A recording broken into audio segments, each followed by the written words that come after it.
Sometimes when we like someone, we can do foolish things. And why do we do foolish things? Because A, we like them so much we want to try to do anything to ensure that they like us as long as possible. And B, we can get so carried away in having fun with them that we are so guided by impulses, we can't realize how we're coming across long term. Well, get your pen and pad ready for some notes because I'm about to help you create your never to-do list. We're going to go through 5 deadly mistakes most girls make with guys that they really like. And I'm going to show you what you can do instead, which helps make you come across with the best impression possible. When we start seeing someone new, it's exciting because we've established that we really like them, that we've got chemistry with them, and we want it to go as best as it can. And part of it going as best as it can is us seeing that it's something that could have potential to become something long-term. It's not just something that's a casual fling for like a few weeks, something that is over as quickly as it started. And that's why the things that we're going to go through are all about helping you towards the goal of making the best impressions so he knows that you're a woman to take seriously. Which brings us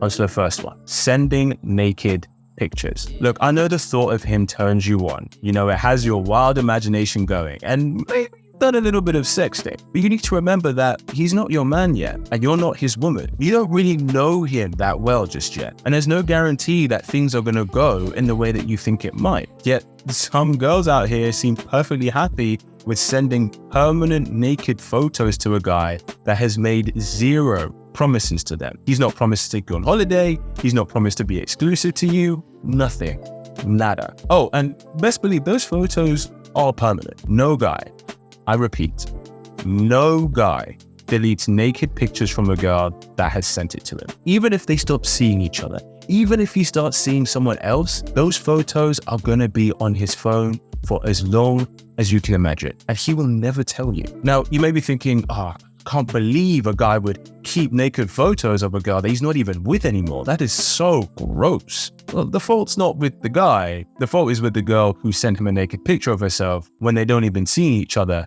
for 3 weeks. She's only herself to blame. And also, if you're wanting something serious, sending nude photos really early is really contradictory. It's contradicting to what you say that you want to invest in. Like, you sending nude photos of yourself, but you say you want a serious relationship, that is sending the wrong message. I mean, think to yourself, right? You know when you start seeing a guy and it's still really early on, and then randomly he sends you a dick pic, how much do you think he was thinking about your personality when he was deciding to do that? Yeah, not so much. Now, is this saying that you can never send any photos? No, of course not. We like to be a bit playful. The solution is you only send explicit photos when he has proven himself to you and he has earned your trust. Nude photos are fine when you're in a committed relationship, or they're even fine when you've both established that you are exclusive to each other. And I really want to emphasize when you have both established that you're exclusive, not only when you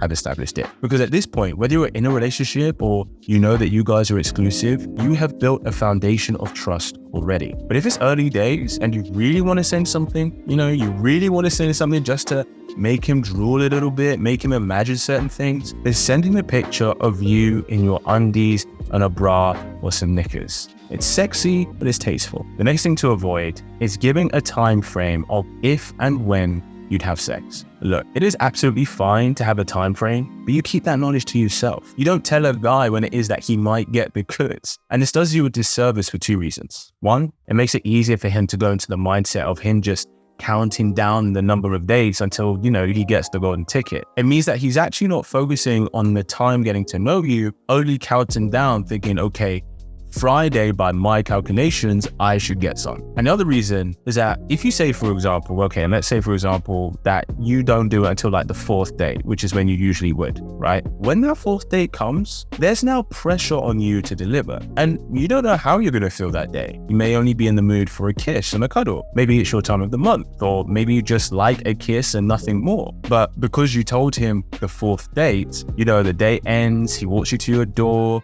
At the door, you share a kiss, but then you don't invite him in, he's going to think that you are a massive tease and that you were just playing games with him. And then he's left to go home with blue balls, and that's no fun either, because there is nothing more difficult and worse for a guy than a girl that you really like, that you're really into, inviting you over, making inclinations that she wants to be intimate with you, but then it doesn't happen. Because for a guy, it's like, well, the only reason I had it in my head was because you put it in my head, which is not true. He always had it in his head. But you don't want to lead with that. So what's the solution? You don't give a time frame at all. No third date, no holiday, no second month, nothing. But if a guy actually does ask you that, you can respond with this. I don't know. It depends on how I connect with the person. Wink, wink. And this is a perfect response because you cover all areas. You're not saying yes or no for it to happen at any specific point, which is exciting for him because it's like, oh, well, this could happen at any moment. I mean, you know it's not going to happen that early on, but he doesn't know that. But it's flirty, it's teasing. It makes him think, oh, well, I hope she is vibing with me because I do want to be intimate with her. You've shown him that you don't just have sex with anyone. That connection actually matters to you before you give your body in an intimate way. And this is something that shows that you are girlfriend material. Hey, you know me. I always want to give great value. And so as a thank you for watching this episode, I want to give you the secret sauce that makes a man want to desperately commit to a woman. It's not great sex and it's not how hot you are. It's the value you bring outside of the bedroom, which is why I'm giving you my guide, the 5 feminine ways to add value to a man's life that makes you irreplaceable to him. Absolutely free. Just click the link below and it's yours. Now back to the video. And of course, this is essential for a guy taking you serious. This next mistake to avoid that many nice girls make, and it's so sneaky, and it's one of my favorites because it's the most common one that many women do, like most women have made this mistake with someone that they like, is that you never actually go out on dates. What I mean by that is all your dates, as in the time that you spend with him, they all happen behind closed doors, likely ending up in the bedroom. And this is so tricky because there's nothing wrong with having dates at home, but a lot of women get into the pattern of just existing in a space with a guy that they like where they're probably gonna have sex. And it's easy to miss this because you're so focused on liking him and wanting to make a good impression and trying to figure him out that maybe you've not realized that every time you see each other, you're just having sex and you're actually hardly spending any time out in public. But it's just become a routine of you go to his, you cuddle, you have sex, and then you leave in the morning, or he comes to yours and the same thing happens. And while this is nice and fun in the moment, this is a one-way ticket to the friends with benefits zone. So what's the solution? You make every other date one in public, at least for the first couple of months. And I cannot stress how important it is to have this precedent really early on. You don't want it to become a habit when he thinks about you, all he thinks about is sex. Now, of course, you want him to think about sex with you sometimes because you want to be able to turn him on and you want that to be part of your relationship. Of course, that is natural. But you also want him to indulge in connecting with who you are. You want him to think about what you like, what you don't like, what your dreams are, what you want from life, what he likes of you outside of the physical. Whereas only having Netflix and chill dates, you're saying that he doesn't really need to make an effort in those areas with you. You're saying that as long as he puts on some popcorn in the microwave and chooses a good film, you're perfectly satisfied with that dynamic and not going any further than that. This isn't about him spending money. Like, come on, let's not be, hashtag gold diggers out here. But it's about how much effort does he put into spending time with you? How much effort does he show to try and have a shared experience with you? How far in advance does he ask to see you? Which ties into the next mistake of accepting booty calls.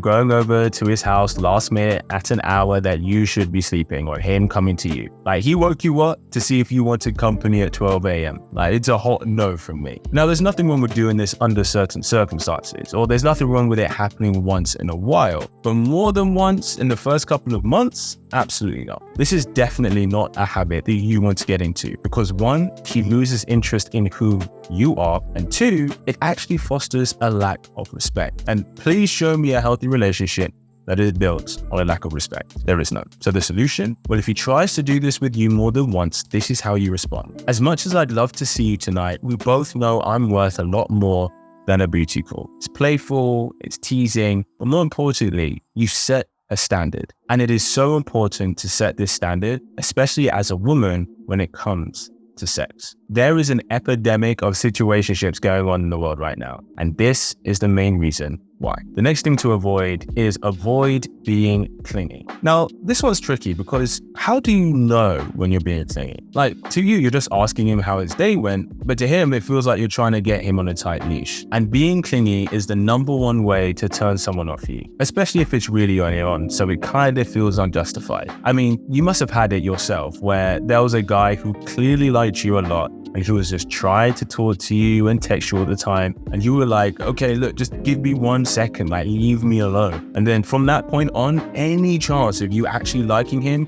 went straight out the window. So don't be that person for the guy that you like. But how do you know if you are being clingy? Well, I've kind of come up with these 3 pillars to clinginess. And those 3 pillars are: 1, you always text him first. 2, you try to text him every day. And 3, if he doesn't respond as quickly as you like, you immediately think he doesn't like you anymore. These 3 things put together just stink of desperation. You don't want to come across as desperate. You want to show him that, hey, you're a woman who is desirable and you are choosing him. So what's the solution? You call him every few days to catch up. It's so much better not to chat for a few days and then have like an hours and a half phone call than to be trying to text him constantly 24/7. Now, you may feel like calling him feels a bit invasive. It feels a bit forceful. But in this manner, it doesn't come across that way at all, because what you're showing is you're not a little girl who needs constant feeding every day for her to be satisfied with him. You're showing that you're a grown woman who has a life, but you like to take time out to have an actual conversation with him. And if you're worried about calling him, especially that first time on the night that you actually want to have a chat with him, send him this text in the afternoon prior. Hey stranger, I hope you're all good. Would love to catch up over the phone tonight. Ring me later. And what's great about doing it this way is not only are you actually getting a phone call, but he's the one ringing you. You've given him guidance on how he can take the lead. And as guys, we love that. We love it when a woman shows us how she wants to be led in certain things. Because the truth is, most of us, we don't get it right all the time. So this is just a much more mature way of getting to know someone and for him to take you more seriously. Well, thanks for tuning in. And if you're ready to take your love life to the next level, then be sure to join the Kit Angels community in the link below. Let's stay connected. See you next time.